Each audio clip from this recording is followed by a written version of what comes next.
But there is no suffocation, no killing bite.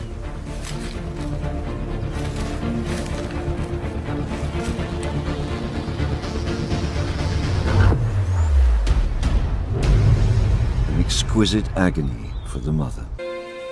Only a few hours old, the calf's own instincts are hardwired, but in this instance woefully short-circuited. It starts to imprint on the lioness.